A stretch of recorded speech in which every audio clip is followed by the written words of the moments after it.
किसी ने बड़े कमाल की बात कही है कि इस कलयुग में ईश्वर से शिकायत मत रखिए, क्योंकि ईश्वर ने हम सबके पेट भरने की जिम्मेदारी ली है, पेटियां भरने की नहीं। नमस्ते दोस्तों, मैं हूं आरजे कार्तिक। एक बड़ी छोटी सी कहानी है पुराने जमाने की। एक राजा के दरबार में पंडित जी पहुंचे पूजा पाठ कराने के लिए। पूजा पाठ समाप्त हुआ तो राजा ने 3 प्रश्न किए और कहा कि पंडित जी जवाब दीजिए। पहला प्रश्न था कि ईश्वर कैसे दिखता है, दूसरा प्रश्न था कि ईश्वर कहां तक देखता है, और तीसरा प्रश्न था कि ईश्वर जो है वो क्या करता है। पंडित जी ने कहा कि मैं थोड़ा सोच विचार करके जवाब दूंगा, आप मुझे थोड़ा समय दीजिए। राजा ने कहा 1 महीने का समय आपको दिया। पंडित जी घर आ गए, सोचने लगे, विचार करने लगे, लेकिन वो प्रश्न का सटीक जवाब मिल नहीं रहा था। जैसे जैसे वो डेडलाइन समाप्त हो रही थी, वो 1 महीने का समय समाप्त हो रहा था, उनकी टेंशन बढ़ती जा रही थी। उनका एक बेटा था, बड़ा विद्वान, होशियार, बुद्धिमान। तो उसने समझ लिया कि पिताजी चिंता में। उसने पूछा कि पापा क्या हुआ।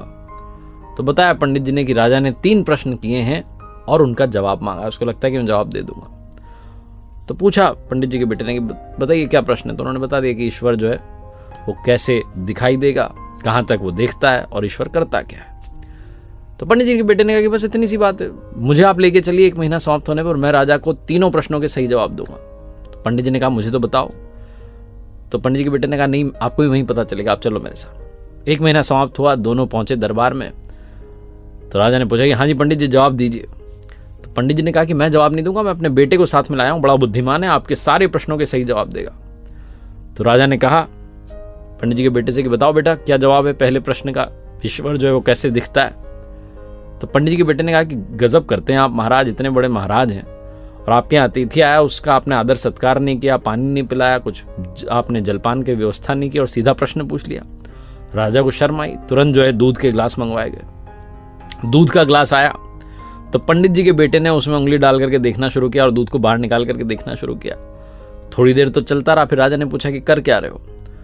तो पंडित जी के बेटे ने कहा कि साहब मैं इसमें मक्खन ढूंढ रहा हूं। तो राजा ने कहा कि दूध में ऐसे मक्खन थोड़ा ना दिखाई देगा, दूध से पहले दही बनाया जाता है, दही को मथा जाता है, फिर मक्खन जो है दिखता है, फिर मक्खन मिलता है। तो ठीक जवाब जो है पंडित जी के बेटे ने कहा कि ठीक यही बात है, ईश्वर ऐसे थोड़ा ना दिखाई देगा, वो हर आत्मा के अंदर विद्यमान है।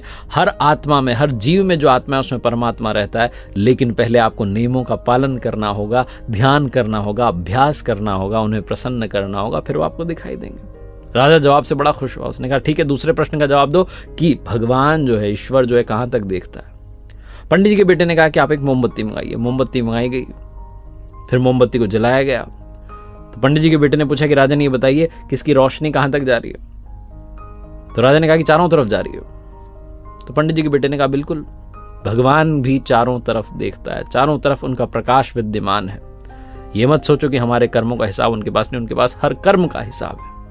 राजा बहुत प्रसन्न हुआ। उसने कहा अब तीसरे प्रश्न का जवाब दो कि ईश्वर करता क्या है। पंडित जी के बेटे ने कहा कि आप ये सवाल जो है गुरु बनकर के पूछ रहे हैं या शिष्य बनकर के पूछ रहे हैं। राजा ने विनम्रता से कहा कि मैं शिष्य बनकर के पूछ रहा हूं। पंडित जी के बेटे ने कहा कि गजब करते हैं। उसने ताना मारा कि जो शिष्य है वो तो सिंहासन पर बैठा है, गुरु नीचे खड़ा हुआ है। राजा को फिर से लज्जा आई, शर्म आई, तुरंत नीचे उतर कर आया और पंडित जी के बेटे से कहा आप महात्मा जी ऊपर बैठिए। जाकर के पंडित जी का बेटा सिंहासन पर बैठ गया। फिर राजा ने प्रश्न किया कि बताइए ईश्वर करता क्या है। तो पंडित जी के बेटे ने कहा कि आप बतलाने के लिए रह क्या गया है, क्या रह गया है, अभी देखा नहीं आपने। पल में राजा को रंक बना देता है और मुझ जैसे रंक को राजा बना देता है। मैं आपके सिंहासन पर आकर के बैठ गया हूं, ये उसी का तो चमत्कार है। बहुत छोटी सी कहानी जिसका सार ये समझाता है कि परमात्मा हर जगह विद्यमान है, हर कर्म का हिसाब उनके पास है, और भरोसा रखिए वो रंक को भी राजा बना सकता है अगर आपके अंदर संपूर्ण विश्वास हो। देखते रहिए हर सोमवार सुबह 9:30 बजे मेरे साथ एक नई कहानी, हर शुक्रवार सुबह 9:30 बजे लर्निंग सीरीज का एक नया वीडियो। ऊपर वाले के आशीर्वाद, अपनी मेहनत, अपनों के प्यार के साथ कर दिखाओ कुछ ऐसा कि दुनिया करना चाहे आपके जैसा।